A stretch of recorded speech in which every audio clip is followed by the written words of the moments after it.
ஓம் சாந்தி. சத்குரு வரத்தினுடைய நல்வாழ்த்துக்கள். 13/4/23 இன்றைய முரளியிலிருந்து கேள்வி பதில்கள். முதல் கேள்வி, பாபாவின் பண்டகசாலையில் இருந்து 2 விதமான பாலனை நடக்கிறது, அவை யாவை? சிவபாபாவின் யஜ்யத்தில் யார் இருக்கிறார்களோ அவர்களுக்கு அவர்களுக்கு பாபாவின் பண்டகசாலையில் இருந்து பாலனை நடக்கிறது இல்லையா? அழியாத ஞான ரத்னங்களின் பாலனையும் நடக்கிறது.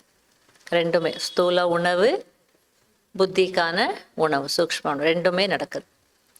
ரெண்டாவது, எது புரிய வைப்பதற்கான நல்ல ரகசியம் என்று பாபா கூறுகிறார்? உண்மையில் ஆதி சனாதன தேவி தேவதா தர்மம் என்று சொல்வது தவறு. அதுவோ சத்தியுகத்தின் தர்மமாகும். பிரஜாபிதா பிரம்மா மூலமாக பிராமண குலம் படைக்கப்பட்டது என்று பாடப்பட்டிருக்கிறது. இது ஆதி சனாதன பிராமணர்களின் தர்மமாகும். இப்போது மறைந்து போயிருக்கிறது. தேவதா தர்மத்திற்கு முன்பாகவே இந்த பிராமண தர்மம் இருந்தது. இதற்கு உச்சி என்று சொல்லப்படுகிறது. இதற்கு தான் சங்கமயுக ஆதி சனாதன பிராமண தர்மம் என்று சொல்லப்படுகிறது. இது புரிய வைப்பதற்கான நல்ல ரகசியமாகும். மூன்றாவது, உங்களுடைய அடையாளமும் இருக்க வேண்டும். அதற்காக பாபா என்ன டைரக்ஷன் கொடுக்கிறார்? சிவ் பாபா பிரம்மா மூலமாக சொர்க்கத்தின் ராஜ்யத்தை கொடுக்கிறார் என்ற போர்டு மாட்டியிருக்க வேண்டும். ரெண்டாவது, திரிமூர்த்தியின் போர்டை கூட உருவாக்கி இது ஈஸ்வரிய பிறப்புரிமை என்று எழுத வேண்டும். இந்த போர்டு தான் உங்களுடைய அடையாளம். டாக்டர்ஸ் நான் டாக்டர்னு போர்டு போடலைன்னா பேஷண்ட்ஸ் எப்படி வருவாங்க? அப்போ நீங்கள் ஆன்மீகத்தில் இருக்கிறீங்க, ஆன்மீக சேவாதாரின்னு நினைக்கிறீங்கன்னா போர்டு போட்டால் தான் சேவை செய்ய முடியும். ஞானத்தை தேடி வருவாங்க. அப்போதான் அவங்களுக்கு ஞானத்தை நீங்கள் கொடுக்க முடியும். நாலாவது, பிரம்மா பாபாவிற்கு அழிவு மற்றும் ஸ்தாபனையின் காட்சி கிடைத்த பிறகு என்ன புரிந்து கொண்டார்?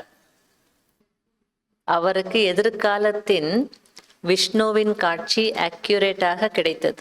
அதாவது எதிர்கால விஷ்ணுவின் காட்சி அக்யூரேட்டாக கிடைத்தது. விஷ்ணுவாக ஆகுவோம் என்பது முதலில் புரியவில்லை. காட்சி கிடைத்த தவிர புரியல. பிறகு போக போக புரிந்து கொண்டே சென்றார்.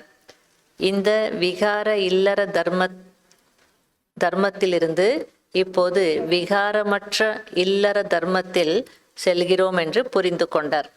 மேலும் தத்துவம், நீங்களும் பாபாவின் படிப்பு மூலமாக அப்படி ஆகிறீர்கள்.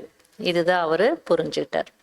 அஞ்சாவது, மாயை எப்படி ஆக்கிவிடுகிறது?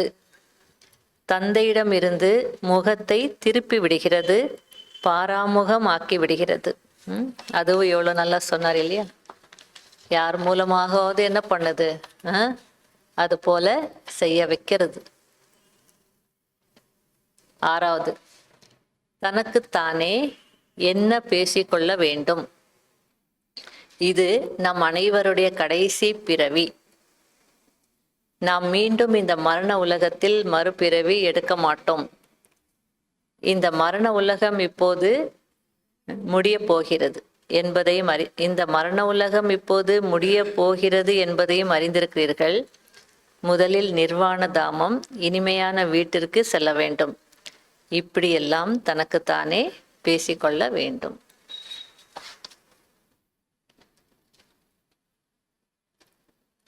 ஏழாவது, யார் நிரந்தர யோகி ஆவார்கள்? உள்ளத்தின் உண்மையான சம்பந்தம் மூலம் யதார்த்தமான சாதனை செய்யக்கூடியவர்கள்தான் நிரந்தர யோகி ஆவார்கள். Fill up the blanks. தந்தை டேஷ் கொடுக்கிறார்.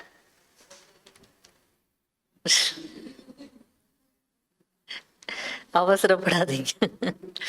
தந்தை டேஷ் கொடுக்கிறார். குழந்தைகளின் வேலை டேஷில் கொண்டு வருவது. டைரக்ஷன் கொடுக்கிறார். தந்தை டைரக்ஷன் கொடுக்கிறார். குழந்தைகளின் வேலை பிராக்டிக்கலில் அமல்படுத்துவது, நடைமுறையில் அமல்படுத்துவது.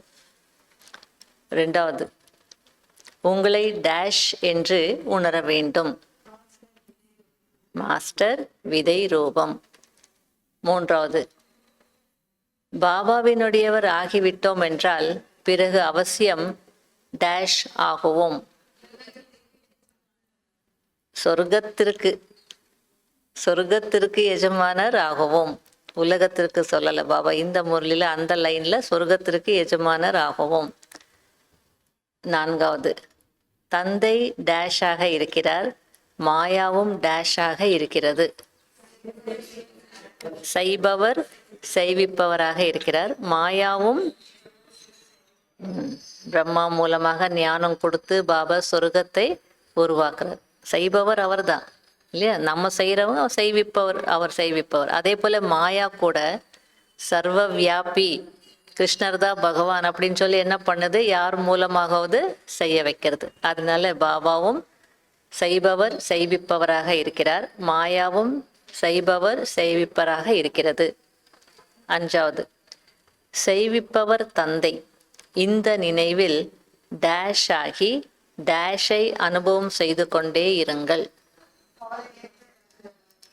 கவலையற்ற ராஜா ஆகி பறக்கும் கலையின் அனுபவம் செய்து கொண்டே இருங்கள். ஆறாவது, பரிஷ்தா வாழ்க்கையின் விசேஷ தன்மை டேஷ் நிலையாகும். இச்சா மாத்திரம் அவித்யா. ஆசை என்றால் என்னவென்று அறியாத நிலை. ஓம் சாந்தி.